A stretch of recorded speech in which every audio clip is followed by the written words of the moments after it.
Hello, Davison staff. Um, this is Kevin Brown, your superintendent, um, coming to you with a message today that unfortunately I think I need to deliver, but I'm not looking forward to delivering it at all. Um, as you know, as we continue to grapple with this COVID-19 pandemic, it's upended all of our lives. It's changed the way we do business. Um, Everybody's staying home. School has been canceled. We've implemented distance learning. We're feeding students and families in the community. And there's still a lot of uncertainty about what the immediate and the distant future holds for us. On top of that, in the last couple of weeks, we've received some pretty devastating news. I think all of us realize that the stay-at-home order, while it's important to stop the spread of the virus and prevent people from getting sick, it also has a negative impact on our economy. I learned last week that in April alone, the state lost about $1 billion in revenue. And that is billion with a B. I want people to understand that most of the state's income comes from taxes. And that's a three-legged stool. There are property taxes, sales tax, and income tax. Well, with so many people out of work, they're not paying income tax. With all of our businesses and everything closed, the sales tax numbers are down greatly as well. So two of those three components are just not providing the income that the state would normally anticipate.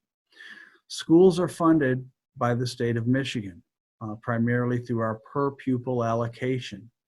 And so when the state's revenue is down, school revenue follows. And so we have been told within the last couple of weeks that we need to anticipate budget cuts.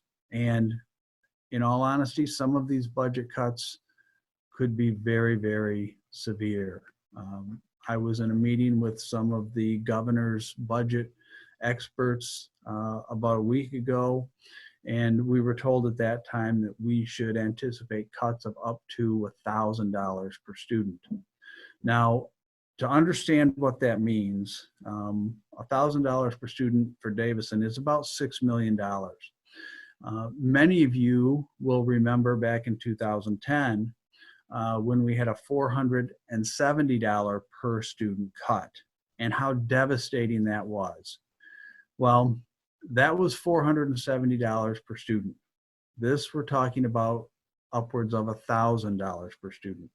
If you read the paper or watch the news, a lot of the local news channels and Michigan papers came out just today, and we're talking about a 25% cut to schools.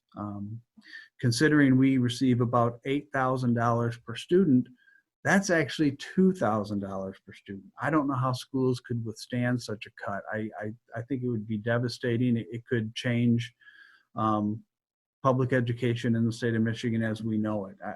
I can't imagine such a thing. It's hard for me to even fathom a $1,000 per student cut.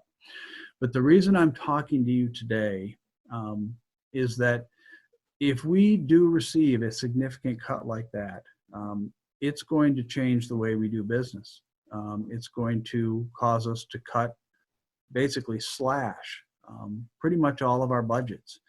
And what's important to understand is the district can't cut that kind of money without cutting programs and personnel. Normally, this is the kind of message that I would deliver in person. The last time this happened back in 2010, many of you will recall that, Mr. Liskey and I met with teachers who were most likely going to be laid off. We met with our paraprofessionals. I still remember that meeting vividly in the AMR over at the high school. And we traveled around and met with school groups to inform them of the situation. Unfortunately, we can't do that right now.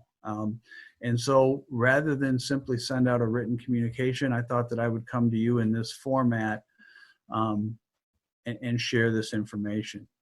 Please know that no decisions have been made, and I am still guardedly optimistic that something's going to change. I mean, we can't just let our schools go down the drain. But I don't know what that is, and I don't know when that will occur. And like I've talked about with our Board of Education, we have to plan for the worst and hope for the best.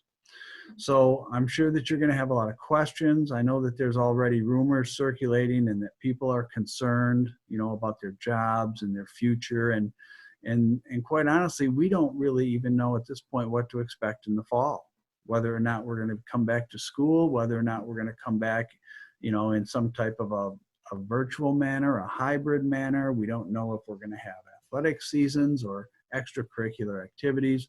So right now, there's just a lot that is unknown. Please know that we're going to do everything we can to preserve our school system and the way it is and the way it functions right now.